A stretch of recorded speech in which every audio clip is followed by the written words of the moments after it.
This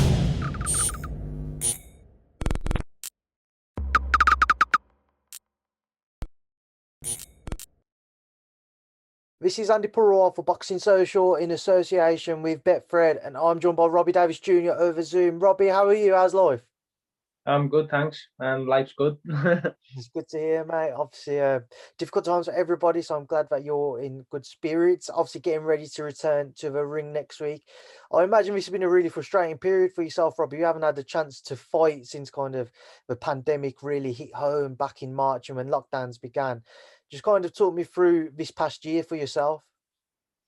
Well, just before the last pandemic, I just joined up in Sheffield with the Ingle gym, and I literally had like 6 weeks of getting off the couch and being a chubs, to like jump into a little 8 rounder just to get me back in there.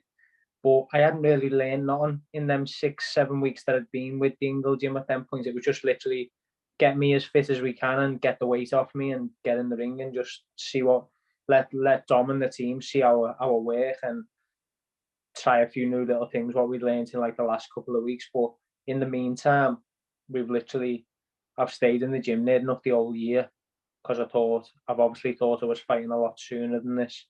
Thought I was fighting October, then November, December, then January. Now it's ended up February. So rather than like then my head going and go just staying at home and waiting till thinking, I've literally been back and forth from Sheffield to Liverpool for the last 9 months.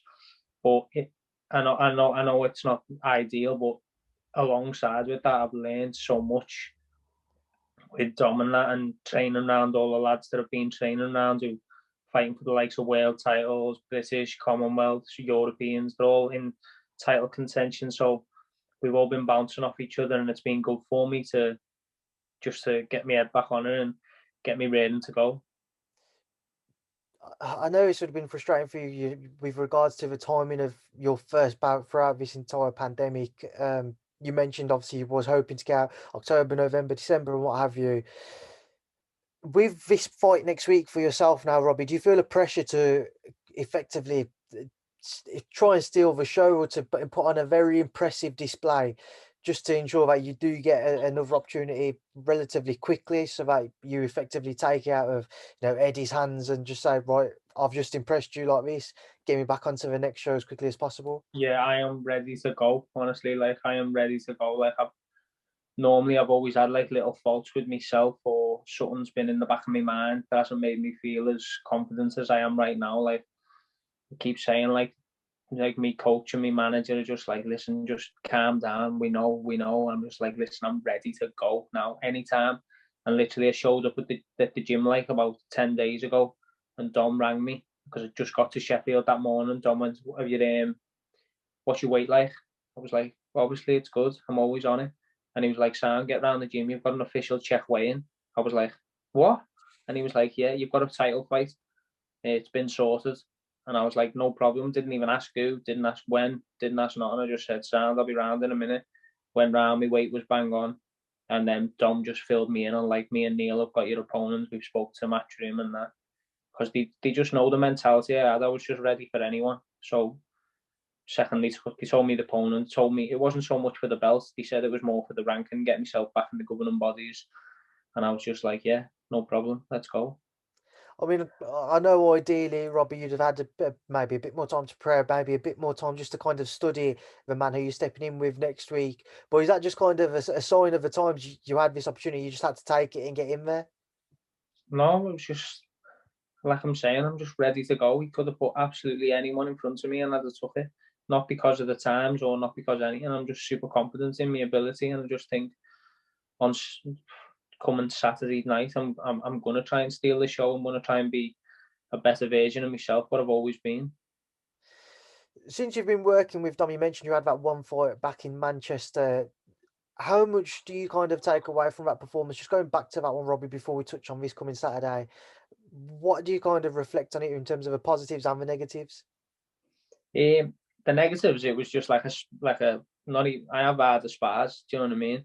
The positives I took from it was just like I was obviously, because Dom didn't know my style and what me good points were and my bad points were. It was basically just going through the motions of seeing how they deal with the fight build up and things like that, and then basically to have me listen in the corner, like in some of the rounds, I was like, let me just fucking steamroll them. Do you know what I mean? Like I might take a few knocks and bumps, but I'll get them. Do you know what I mean? And they were like, nah, just keep boxing. Like you haven't even been it. Just so I just done what they told me, and I showed them that I can listen. But as time's gone on, we've because we've like bonded a lot more, and he's seen a lot more of me, seen me train, and seen what me positives and me negatives are, and he's helped me find my style, like what my style should be. Because in the past, I've been one fight I'll be a back foot southpaw, all jittery and moving. Next fight I'll be coming forward, having an absolute tear up. Because it's been hard for me to like find what is my style, and I think with Dom that we found it now, and I think it'll pay off. Stepping in there with Valenzuela next week, and Robbie, just kind of talk to me about what you do know about him. Do you know what? I've only watched a few clips of him just to get the basic stance of him and the shots he throws. And I never ever look at a fighter too long, because I'll start analysing every little detail too much. I've seen that when he's on the back foot, which isn't a lot, but he can slip and slide a little bit. And I've seen that when he gets the opportunity, he likes to come forward and let his hands go. But I just feel like when he is in them fights where he's letting his hands go, he's not against opposition like myself. Just to touch on a couple of fights on that bill, I'm sure everybody's been looking forward to him. David Avanesian versus Josh Kelly. Just your thoughts on that one, Robbie? Yeah, they're two great fighters. Knew Josh from when I was younger, and obviously with David, we're in the same management stable. I flew all over the world with David. He's become a good friend of mine over the last few years.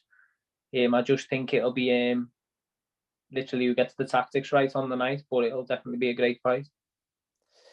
And then just to move away from that, just touch on a couple of guys in the gym with yourself. Obviously, Kid Galahad, he and Jazz Dickens will be fighting for that vacant IBF world title. Just your thoughts on their bout? Oh, obviously an awkward one for myself, like Jazz Dickens being from Liverpool, and Jazz's family have been friends with me since growing up, from like his uncles and his cousins. I grew up with them, and obviously now being in the gym with Barry, he's not only a gym mate, like he's me proper mate. Do you know what I mean? So it's definitely going to be a great fight. But I think Jazza and all his family will understand that I'll be supporting Barry, because he's in my gym and I'm around him 24/7. But that's not like disrespecting Jazza in any way. Like I love the bones of him. Do you know what I mean? It's just one of them things. Two top lads, two great fighters, and now they're gonna battle it out in a top rematch for the world title. And then also to touch on Liam Williams, he had his fight with Demetrius Andrade confirmed the other day. After just waiting on kind of the date and venue and what have you. But what are your thoughts now that Liam's finally got his chance to fight for that title?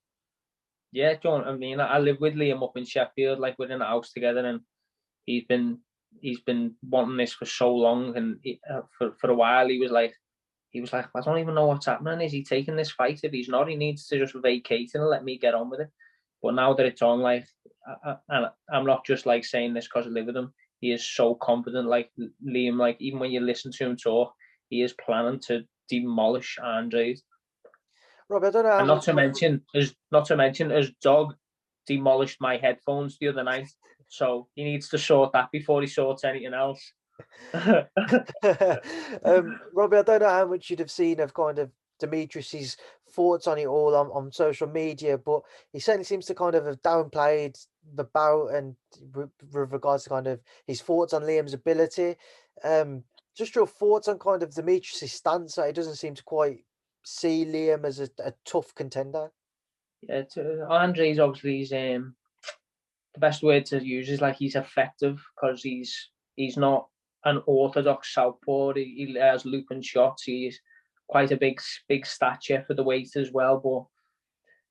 But what Liam brings to the table, I don't think he's fought anyone like that. Like Liam is physically so strong, and he's like a bulldozer, and he's willing to take one to give one. Where I feel like Andre comes out starting fast in most of his fights, but he's never there like Liam will be, in his face all the way for every round that Andrade stays in there. I just feel like it's going to be too much for Andrade, me personally, in my opinion.